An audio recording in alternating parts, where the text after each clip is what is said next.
حضرات سامعین، آج کی اس مختصر مجلس کے اندر ہم ملا عبدالحمید خانیوالی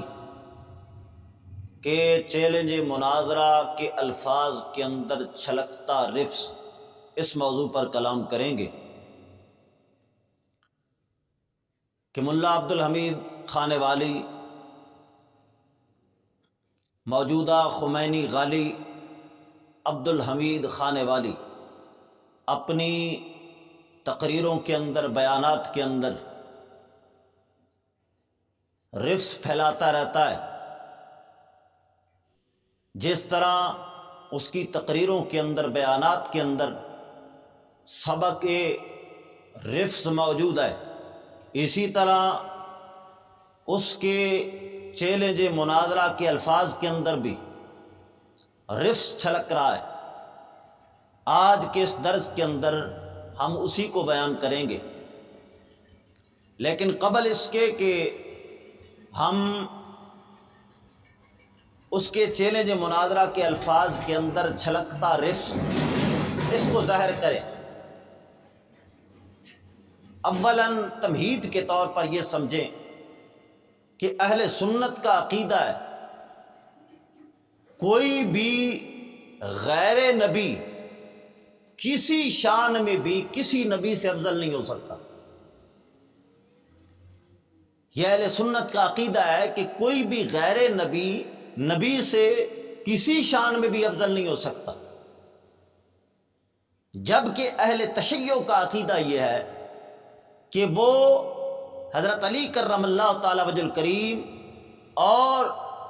دیگر ائمہ اہل بیت کو انبیاء کرام سے افضل جانتے ہیں۔ علماء اہل سنت نے اہل تشیع کی تکفیر کرتے ہوئے جو اسباب وجوہات بیان فرمائی ہیں، سب سے بڑی دو وجوہات جو امام احمد رضا فاضل بریلوی نے فتاوی رضویہ شریف کی جلد نمبر 14 اور صفحہ نمبر 259 پر، اور اسی طرح پیر مہر علی شاہ سرکار نے بھی دو بڑی وجہ بیان فرمائی ہیں۔ پہلی وجہ فرمایا کہ وہ قرآن کو ناقص جانتے ہیں۔ امام احمد رضا فاضل بریلوی نے فرمایا کہ اہل تشیع جو ہیں، موجودہ رافضی جو ہیں، یہ کافر و مرتد ہیں۔ فرمایا جہاں ان کے بہت سارے اور کفریات ہیں جن کی بنا پر یہ کافر ہیں، فرمایا دو وجہ ایسی ہیں جن کے اندر ان کا عالم جاہل، ان کا ہر فرقہ اس کے اندر شامل ہے۔ وہ یہ کہ ایک قرآن کو وہ ناقص جانتے ہیں، قرآن کو کامل نہیں مانتے، اور دوسرا فرمایا کہ حضرت علی کرم اللہ تعالی وجہ الکریم اور ائمہ اہل بیت کو وہ انبیاء کرام سے افضل جانتے ہیں، اور غیر نبی کو نبی سے افضل جاننے والا کافر و مرتد ہے۔ امام احمد رضا فاضل بریلوی نے 2-3 صفحوں پر یہ باتیں لائی ہیں، فقہائے کرام متکلمین کے فرامین پیش کی ہیں کہ فرمایا جو غیر نبی کو نبی سے افضل جانے وہ کافر و مرتد ہے۔ تو روافض کا عقیدہ ہے کہ وہ ائمہ اہل بیت کو انبیاء کرام سے افضل جانتے ہیں، اور اسی بنا پر اہل تشیع یہ کہتے ہیں کہ اہل بیت کرام سے خطائے اجتہادی بھی نہیں ہو سکتی، انبیاء سے ہو سکتی ہے، بلکہ خدا کے بارے میں یہ کہتے ہیں کہ خدا کو بھول لگ سکتی ہے اور لگتی ہے۔ ان کے عقیدوں کی کتابوں کے اندر عقیدہ بدا موجود ہے، اور عقیدہ بدا کی انہوں نے خود وضاحت کی ہے کہ خدا تعالیٰ ارادہ فرماتا ہے کہ کام ایسے ہو، اس طرح کرنے کا ارادہ کرتا ہے، لیکن بعد میں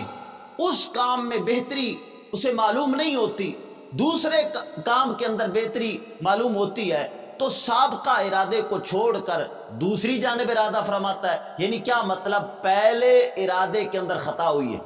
خدا کی جانب وہ خطا کی نسبت کر دیتے ہیں، انبیاء کرام کی جانب خطا کی نسبت کرتے ہیں، لیکن کہتے ہیں کہ آل بیت کے جو ائمہ ہیں ان سے خطا نہیں ہو سکتی۔ اہل سنت کا عقیدہ یہ ہے کہ خدا کے بارے میں یہ کہنا کہ خدا کو بھول لگ سکتی ہے یا خدا بھولتا ہے، یہ کفر ہے، اور جو اس طرح کا عقیدہ رکھے وہ مسلمان نہیں، دائرہ اسلام سے خارج اور کافر و مرتد ہے۔ باقی رہی مخلوق کی بات، تو مخلوق سے بھول ہو سکتی ہے، اور رہی خطائے اجتہادی کی بات، تو خطائے اجتہادی تو ایک نیکی ہے، یہ تو جتنا بھی بڑا کوئی نیکوکار ہو اس سے خطائے اجتہادی ممکن ہے، جب ہے ہی نیکی تو نیکی نیکوں سے ہی ہوگی۔ احادیث مبارکہ کے اندر خطائے اجتہادی کو نیکی فرمایا گیا ہے۔ یہ میرے سامنے مسند امام احمد بن حنبل موجود ہے، اس کی حدیث نمبر ہے 17774۔ اس میں یہ حدیث مبارکہ موجود ہے، حضور اکرم صلی اللہ تعالی علیہ وسلم نے فرمایا اذا حکم الحاکم فاجتہد فاصاب فلہ اجران واذا حکم فاجتہد فاخطا فلہ اجر۔ حضور اکرم صلی اللہ تعالی علیہ وسلم نے فرمایا مجتہد جب اجتہاد کرے تو فرمایا اجتہاد کے اندر وہ اگر درستگی کو پالے اسے 2 نیکیاں ملتی ہیں، اور اگر مجتہد اپنے اجتہاد میں درستگی کو نہیں پاتا، اس سے خطا واقع ہو جاتی ہے، تو فرمایا پھر بھی گناہ نہیں ملتا، بلکہ مجتہد کو اجتہاد کی بنا پر ایک نیکی ملتی ہے۔ یعنی کیا مطلب؟ مجتہد کی خطا بھی نیکی ہے۔ یہ روایت کئی سندوں کے ساتھ مسند امام احمد بن حنبل کے اندر موجود ہے، اور ایک اور روایت کے اندر آتا ہے حضرت عبداللہ جو عمر بن عاص کے بیٹے ہیں، وہ فرماتے ہیں کہ حضور اکرم صلی اللہ تعالی علیہ وسلم کے پاس ایک مقدمہ آیا، آپ صلی اللہ تعالی علیہ وسلم نے فیصلہ کرنے کا حکم میرے باپ عمر بن عاص کو فرمایا عمر بن عاص تم فیصلہ کر دو۔ تو فرماتے ہیں میرے والد محترم نے عرض کی یا رسول اللہ صلی اللہ تعالی علیہ وسلم میں کم آقو فیصلہ نہیں کر سکوں گا، یعنی کیا مطلب؟ آپ نے اپنی کم علمی کا اظہار فرمایا۔ تو حضور اکرم صلی اللہ تعالی علیہ وسلم نے فرمایا اے عمر بن عاص تم فیصلہ کرو، فَإِنِ اجْتَهَدتَ فَأَصَبْتَ الْقَضَاءَ فَلَكَ عَشْرَةُ أُجُورٍ وَإِنِ اجْتَهَدتَ فَأَخْطَأْتَ فَلَكَ أَجْرٌ وَاحِدٌ۔ اے عمر بن عاص تم فیصلہ کرو، اجتہاد کرنا، کوشش کرنا کہ فیصلہ درست ہو، اور تم فیصلہ کرو، اگر تم نے درست فیصلہ کر دیا تو فرمایا تمہیں 10 نیکیاں ملیں گی، اور اگر اجتہاد تم نے کیا، فیصلہ درست کرنے کی کوشش کی، لیکن اجتہاد کے اندر فرمایا خطا بھی ہو گئی، تو فرمایا تمہیں گناہ نہیں ملے گا بلکہ ایک نیکی ملے گی۔ یہ احادیث مبارکہ آپ نے ملاحظہ کی جس کے اندر حضور اکرم صلی اللہ تعالی علیہ وسلم خطائے اجتہادی کو نیکی فرما رہے ہیں۔ نمبر 2، اہل سنت کا عقیدہ یہ ہے کہ خطائے اجتہادی نہ فقط ائمہ کرام بلکہ خطائے اجتہادی کا صدور نبیوں سے بھی ہو سکتا ہے، خطائے اجتہادی نبیوں سے بھی ہو سکتی ہے۔ یہ میرے سامنے ہے مفتی احمد یار خان نعیمی صاحب کا حاشیہ، تفسیری حاشیہ جو کنز الایمان پر ہے۔ اس نور العرفان کے اندر سورہ انبیاء کی آیت نمبر 78 کے تحت فرماتے ہیں یہ کہ نبی کے اجتہاد میں خطا بھی ہو سکتی ہے تو غیر نبی میں بدرجہ اولا غلطی کا احتمال ہے۔ اور آگے لکھتے ہیں حضرت داؤد علیہ السلام سے خطا اجتہادی ہوئی۔ یہ کہہ رہے ہیں کہ خطا اجتہادی نبیوں سے بھی ہو سکتی ہے، اور حضرت داؤد علیہ السلام سے خطا اجتہادی ہوئی۔ اور پھر اسی حاشیہ کے اندر سورہ مومنون کی آیت نمبر 27 کے تحت لکھتے ہیں نوح علیہ السلام یا تو اس ناحق کو بھول گئے یا ان سے خطا اجتہادی ہوئی۔ ادھر داؤد علیہ السلام کی جانب خطا اجتہادی منسوب کر رہے ہیں، اور ادھر حضرت نوح علیہ السلام کی جانب خطا اجتہادی کو منسوب کر رہے ہیں، اور کہہ رہے ہیں کہ خطا اجتہادی نبیوں سے ہو سکتی ہے۔ اور حضرت آدم علیہ السلام کا وہ دانہ مبارک تناول فرمانا، اس کو بھی انہوں نے خطا اجتہادی فرمایا۔ اس کے علاوہ سید نعیم الدین مراد آبادی، انہوں نے جو کنز الایمان پر حاشیہ لکھا ہے، خزائن العرفان کے نام سے وہ مشہور ہے، اس میں سورہ بقرہ کی آیت نمبر 36 کے تحت لکھتے ہیں حضرت آدم علیہ السلام سے اجتہاد میں خطا ہوئی اور خطا اجتہادی معصیت نہیں۔ وہ بھی لکھ رہے ہیں کہ خطا اجتہادی نبیوں سے ہو سکتی ہے اور یہ معصیت نہیں ہے، حضرت آدم علیہ السلام سے خطا اجتہادی ہوئی۔ اور یہ ہے تفسیر ریاض القرآن، مفتی ریاض الدین صاحب اٹک کے بہت بڑے عالم تھے، انہوں نے بھی لکھا آدم علیہ السلام سے یہ خطا نسیان سے ہوئی، ان کا عزم و ارادہ ہرگز نہ تھا، یعنی وہ بھی حضرت آدم علیہ السلام کی جانب خطا اجتہادی کو منسوب کر رہے ہیں سورہ بقرہ کی آیت نمبر 36 کے تحت۔ اور اسی آیت کے تحت عرفان القرآن کے اندر آئے انبیاء معصوم ہوتے ہیں، یہ ہو سکتا ہے کہ اجتہاد میں خطا ہو جائے، چنانچہ آپ کو بھی اجتہاد میں خطا ہوئی اور خطا اجتہادی معصیت نہیں، سورہ بقرہ کی آیت نمبر 36 کے تحت یہ لکھ رہے ہیں۔ اور غلام رسول سعیدی کراچی والا، وہ تبیان القرآن، اپنی تفسیر تبیان القرآن میں سورہ اعلیٰ کی تفسیر میں لکھتا ہے، کہتا ہے کہ انبیاء اجتہادی خطا سے معمون نہیں ہوتے، یعنی کیا مطلب؟ انبیاء کرام سے خطا اجتہادی ہوتی ہے۔ دعوت اسلامی والوں نے ایک تفسیر لکھی صراط الجنان، اس اپنی تفسیر کے اندر سورہ انبیاء کی آیت نمبر 78 کے تحت لکھتے ہیں نبی علیہ السلام کے اجتہاد میں خطا بھی ہو سکتی ہے، تو غیر نبی میں بدرجہ اولا غلطی کا احتمال ہے۔ یہ کہتے ہیں کہ اجتہادی خطا نبی سے بھی ہو سکتی ہے۔ اسی طرح ضیاء القرآن کے اندر پیر کرم شاہ بھیلوی نے بھی یہ لکھا کہ نبیوں سے اجتہادی خطا ہو سکتی ہے اور ہوئی ہے، اس طرح کی مثالیں پیش کی ہے۔ اور یہ میرے سامنے ہے جال حق، مفتی احمد یار خان نعیمی کی کتاب جال حق،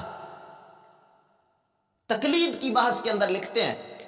قرآن کریم نے حضرت داؤد علیہ السلام کی اجتہادی خطا اور حضرت سلیمان علیہ السلام کی درستگی بیان فرمائی۔ حضرت داؤد علیہ السلام کی جانب خطا اجتہادی منسوب کر رہے ہیں، اور اس سے تھوڑا سا آگے چل کر لکھتے ہیں اگر حاکم نے غلطی کی ہے تو بھی اس کی پکڑ نہیں۔ دیکھو حضور اکرم صلی اللہ تعالی علیہ وسلم نے بدر کے قیدیوں سے محض قیاس پر فدیہ لیا، پھر آیت اس کے خلاف آئی، معلوم ہوا کہ اس قیاس سے رب راضی نہیں، مگر وہ فدیہ کا روپیہ واپس نہ کرایا گیا، بلکہ ارشاد ہوا فَكُلُوا مِمَّا غَنِمْتُمْ حَلَالًا طَيِّبًا، وہ مال کھا لو حلال طیب۔ معلوم ہوا کہ خطا اجتہادی پر کوئی پکڑ نہیں۔ اس میں بھی آپ نے ملاحظہ کیا کہ وہ خطا اجتہادی کو اور غلطی کہہ کر حضور اکرم صلی اللہ تعالی علیہ وسلم کی جانب منسوب کر رہے ہیں، بلکہ تفسیروں کے اندر تو یہ آتا ہے جمہور علماء کرام، جمہور فقہا محدثین کا یہ مذہب ہے کہ نبیوں سے خطا اجتہادی ممکن ہے۔ تفسیر مظہری اور تفسیر بغوی کے اندر یہ موجود ہے، وَقَالُوا يَجُوزُ الْخَطَأُ عَلَى الْأَنْبِيَاءِ إِلَّا أَنَّهُمْ لَا يُقَرُّونَ عَلَيْهِ، لکھتے ہیں کہ جمہور علماء کا یہ مذہب ہے، اور وہ کہتے ہیں کہ انبیاء سے خطا اجتہادی ہو سکتی ہے، لیکن غیر نبی اور نبی کی خطا اجتہادی میں فرق یہ ہے کہ غیر نبی جو ہے وہ اپنے خطا اجتہادی پر قائم رہ سکتا ہے، اس کی وہ خطا اجتہادی دائمی ہو سکتی ہے، لیکن نبیوں کی خطا اجتہادی دائمی نہیں ہوتی، بلکہ اللہ تعالیٰ کی جانب سے وحی کے ذریعے رہنمائی ہو جاتی ہے اور وہ معاملہ درست فرما لیتے ہیں۔ تفسیر روح المعانی کے اندر ہے،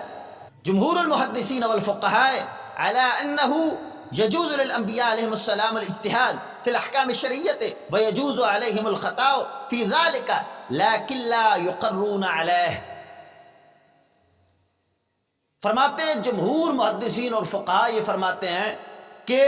نبیوں سے خطا اجتہادی ہو سکتی ہے، لیکن غیر نبی اور نبی کی اجتہادی خطا کے اندر یہ فرق ہے کہ غیر نبی اپنی اجتہادی خطا پر قائم رہ سکتا ہے، لیکن نبیوں کی اجتہادی خطا برقرار نہیں رہتی، بلکہ اللہ تعالیٰ کی جانب سے رہنمائی ہو جاتی ہے اور معاملہ درست ہو جاتا ہے۔ یہ چند عبارات ہم نے پیش کی ہیں جو اردو کتب سے ہیں یا ان کتابوں سے ہیں جو ہر گھر کے اندر موجود ہیں،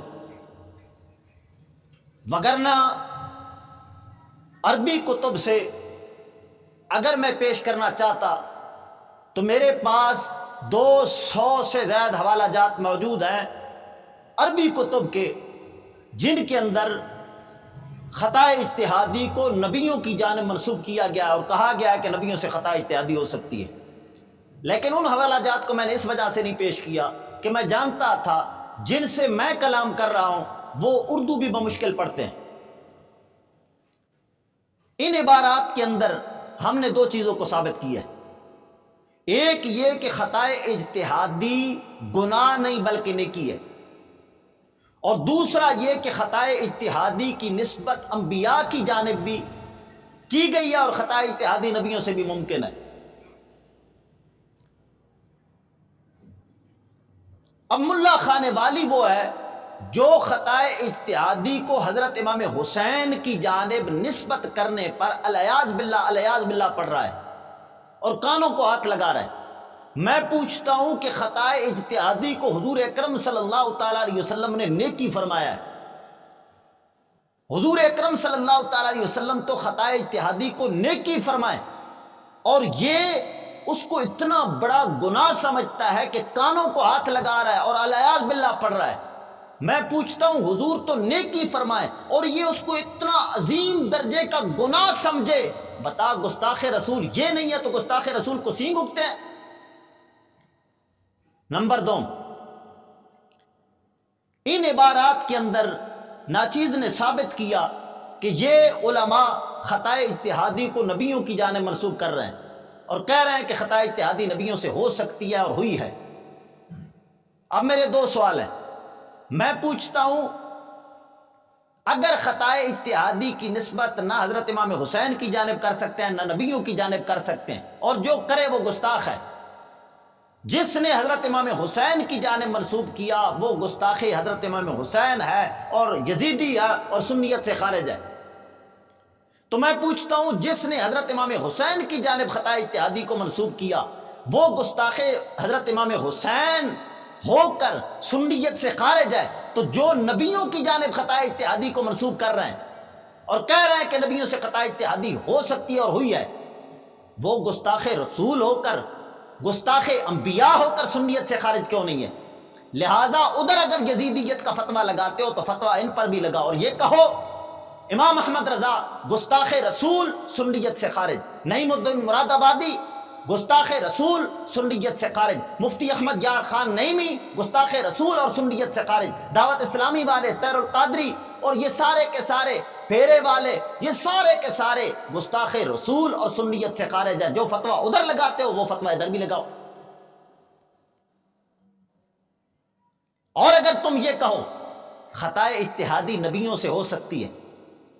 تو میں پوچھتا ہوں کہ تم امت مسلمہ کے اندر تو یہ فضا قائم کر رہے ہو حضرت امام حسین سے خطا اجتہادی نہیں ہو سکتی، حضرت فاطمہ الزہرا رضی اللہ تعالی عنہا سے خطا اجتہادی نہیں ہو سکتی، اور تمہاری محافل کے اندر یہ کلام پڑھا جاتا ہے ہر ایک خطا سے پاک ہے امی حسین کی۔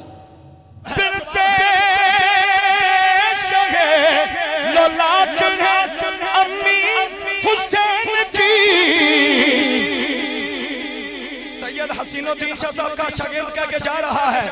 کیا کہہ کے جا رہا ہے؟ ہر ایک خطا سے پاک ہے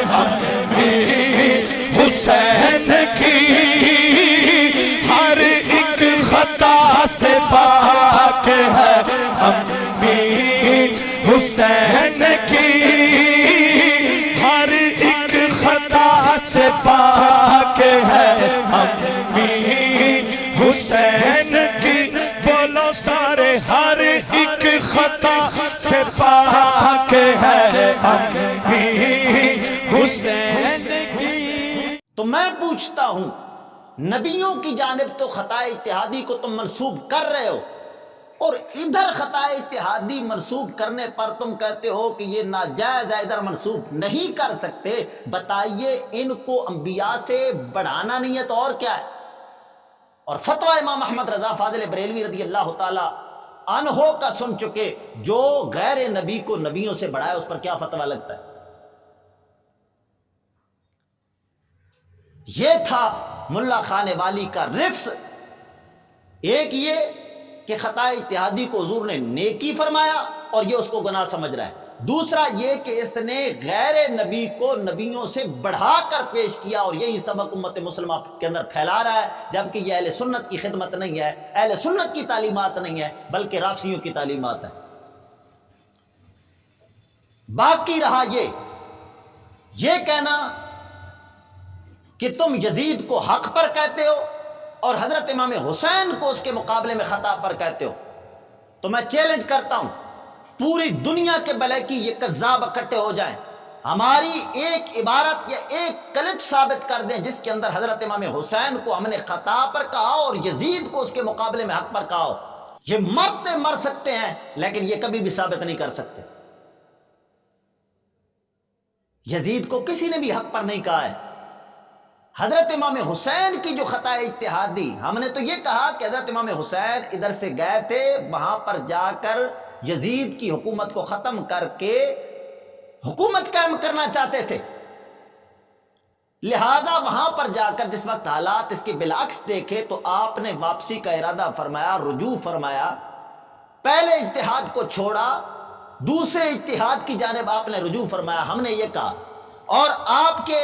یہ انوار العلوم ملتان کے مفتی کہہ رہے ہیں کہ آپ کا حضرت امام حسین کا پہلا اجتہاد خطا اجتہادی ہے، کہ پہلے تو آپ نے اجتہاد فرمایا تھا کہ میں یزید کی حکومت کو ختم کروں گا، لیکن وہاں پر جا کر حالات کو بالعکس دیکھا تو واپسی کا ارادہ فرمایا، ثابت ہوا کہ پہلا اجتہاد آپ کا درست نہ تھا، خطا اجتہادی تھا۔ تو جس کسی نے بھی خطا اجتہادی کی نسبت حضرت امام حسین کی جانب کی ہے، وہ ایک اجتہاد کے بمقابلہ دوسرے اجتہاد کے اندر بیان کی ہے کہ دوسرے والا اجتہاد آپ کا درست تھا، پہلا اجتہاد خطا اجتہادی تھا۔ ایک اجتہاد کے بمقابلہ دوسرے اجتہاد کے اندر خطا اجتہادی کہی گئی ہے، یزید کے بمقابلہ کسی نے بھی خطا پہ نہیں کہا ہے۔ لہذا وہاڑی ملتان کے وہ ملا جنہوں نے کل کی اخبار کے اندر روزنامہ سٹی اپ ڈیٹ ملتان، اس کے اندر یہ لکھا کہ چشتی یزید کو حق پر کہتے ہیں، حضرت امام حسین کو اس کے مقابلہ میں خطا پر کہتے ہیں، تو میں ان کو کھلا چیلنج کرتا ہوں، سارے دنیا کے یہ کذاب اکٹھے ہو جائیں، ایک بیان بھی ہمارا یہ ثابت کر دیں، ایک عبارت بھی ہماری یہ ثابت کر دیں جس کے اندر ہم نے یزید کو حق پر کہا ہو، ہم وہاں پر آ کر اپنے آپ کو صولی کے لیے پیش کریں گے۔ اور اگر یہ ثابت نہ کر سکو اور یقیناً نہیں ثابت کر سکتے تو کذابو، جس طرح اخبار کے اندر یہ جھوٹی خبر پھیلائی ہے، اگر تم مسلمان ہو، تمہارے اندر دینی غیرت ہے، تو لہٰذا یہ کلپ چڑھاؤ، ملا عبدالحمید خانے والی کے پیچھے لگ کر ہم نے یہ تہمت لگائی ہے